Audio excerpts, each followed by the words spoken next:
tired, burnt out, and thinking about that mortgage. Those random emails about the next meeting and working the night shift at McDonald's, hoping that you saved enough money that you can buy those new pair of Jordans. Are they even in style? Anyway, people are always tired, but some people are fatigued, and some are so tired they literally can't even get erections anymore because of the amount of fatigue they've been put under. But in all jobs, they all require a certain level of absolute focus and concentration that after work, you're literally so burnt out that ordering a McMuffin and a large Coke, forgetting that literally you're ruining your plans to lose 20 pounds in the next 4 months. Those jobs, such as working as an aircraft pilot, police, ambulance, and fire services, are jobs that require absolute focus. However, this is also common in working in marketing, accounting, and IT departments, or any computer intensive work that unfortunately requires you staring at a screen for hours at a time. These are the most taxing psychologically and even strangely physically. It literally in the short term reduces testosterone, making your erections weaker.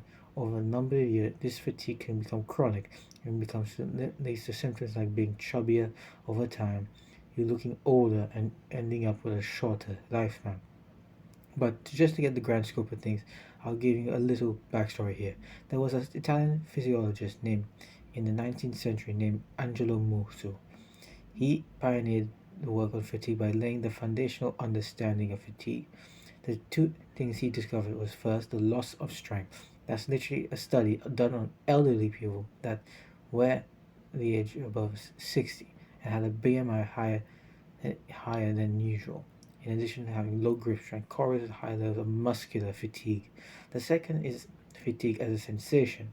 It's easy to quantify if you're able to lift a 12-kilo dumbbell for bicep curls, usually, or lift your mom's shopping, usually. That's easily proven. Angelo Musso literally developed an instrument to measure that relationship between psychological and physical fatigue. The second one, not so much. Physique as a sensation, as Angelo Musso puts it, is a feeling that's commonly important nowadays. This is often manifest as being medically seen as a symptom. Doctors and medical practitioners nowadays adopt patient-centric care. This is why the whole point of patient-centric care is allowing the patient to express how they feel inside their body. This often explains the rare cases where you, the patient, which is clean, is unable to diagnose with medically unexplained symptoms or MUS, which is basically that feeling you get. Yeah, diagnosis. Hey doctor, I have pain in my balls. Well, it's better get a feel for them. Well, what? Well, let's get a look at fatigue, which is mostly that as a feeling, fatigued. But your doctor always struggles to define what symptoms in fact fatigue because the patient sees the issue as an isolated feeling that gotten so unbearable over time. But the knowledge of fatigue or your behavior that promotes the fatigue. So in this video, I'll be taking you through to discover the ways you are chronically fatigued besides the obvious signs. Then I'll give you coping mechanisms that can help you in the short term and finding an overall strategy that prevents you from getting chronically fatigued. The main reason I've been making this video is due to my relation to alcohol. I'm not a drinker, but my family uses a way to subsidize the symptoms of fatigue and stress. Fatigue ruins lives in many ways. If we think back to prehistoric humans, men and women have clear defined roles. Men went for the hunt, women tended to deliver children and pick fruit. Compare this to society in the modern day now. Men and women have overlapping roles, especially in careers where opportunities are pretty much equal. Those ancestral rules don't map out to modern society in the same way. It's like comparing a shaman or a witch doctor to a modern clinical doctor. Like modern clinical doctors, there's some surface level boring things I'm going to give you. Always get early morning sunlight, just 10 to 30 a day will help. To be even more optimal, incorporate some basic movement into a morning routine. Brush your teeth, wash your face, and then make your bed. Then there's universal principles that everyone should follow because one of the main mechanics of exercise is making your mood better. So Here are the CDC side guidelines for activity: 150 minutes of moderate intensity cardio, like walking, incline walking, skipping, and light swimming, or 170 minutes of vigorous cardio, HIIT, sprinting, and all out sparring, on top of 2 sessions of strength training per week. On the nutrition front, try eating red meat, nuts, and hard fermented cheese or any food that's rich in L-carotene. You'll be doing well to taking some raw coffee with maybe a bit of honey. Remember, concentrate on food with a lower glycemic index, i.e., those that your body absorbs sugar slowly. It's like comparing simple sugar or high forms of food like Oreos to eating oats or starchy fruit. Usually, these boost your overall health at almost no cost to your financial well-being. In certain cases, you might need some pharmaceutical enhancement. No, I don't mean that kind. Pharmaceutical enhancement, I mean vitamin D and magnesium supplement in the right dosages. Check on the ingredients label for the dosages. If you don't still are struggling with your sleep, then taking some melatonin as a supplement is an option. Critical part of the equation is dopamine. You probably get the gist about dopamine, especially in this sphere. But the Andrew Hubermans, the Ali Abdals of this world, and even most self-improvement YouTubers talking about dopamine. It on the part of dopamine, just manage your behavior, like having a look what motivates you to do something, whether it's something positive or like exercising consistently, or negative like binge eating, eating McMuffins and Coke. Remember, focus on the long-term gains, and you reap long-term benefits. Like we talk about one aspect of dopamine people never look at is their screen behavior.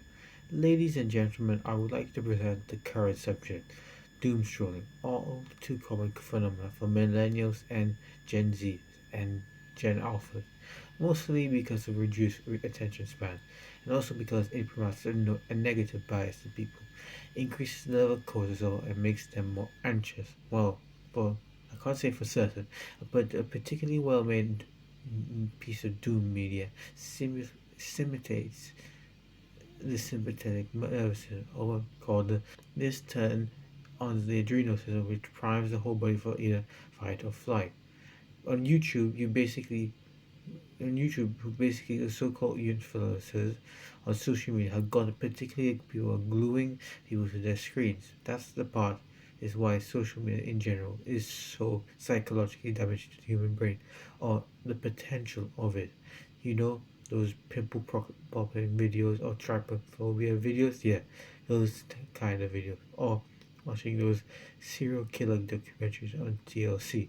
They all create the same effect of anticipation, making making in certain people more prone to this effects due to hormonal directives of people who are none the wiser to these psychological and physiological tricks.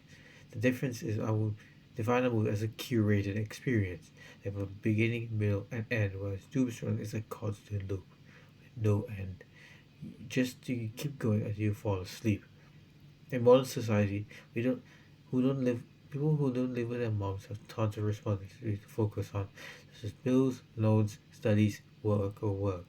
Their children, families, and even petty things like such as dealing with their ex or that co-worker still on their phone.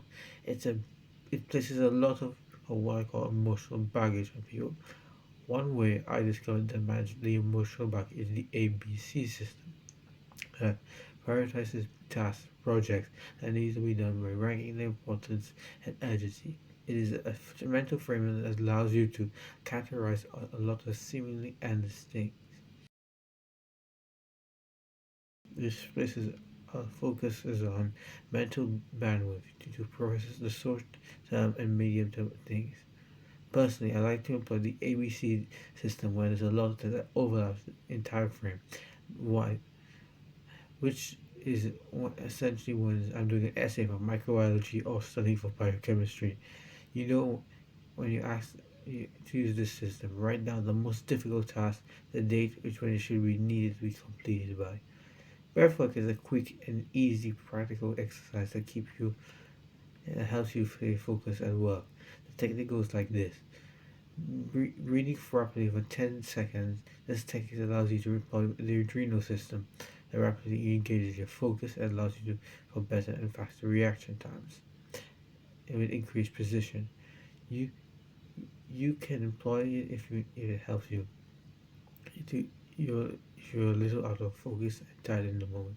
Another technique you can employ if working at a desk is deliver focusing on a point in the environment. Like it can be a cursor on your phone.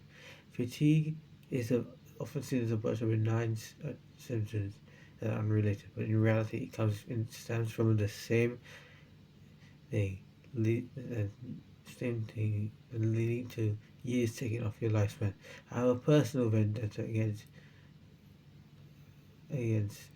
it because of how people use alcohol as a coping mechanism, ultimately taking years off your lifespan. Additionally, often things are often things are easy to amend with some nutritional, physical, and some mental strategy.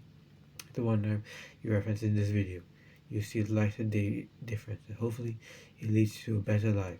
If you follow me to the light, then hopefully you may see the best version of yourself. If the science-based video you like, please like and subscribe and put a comment in the next video.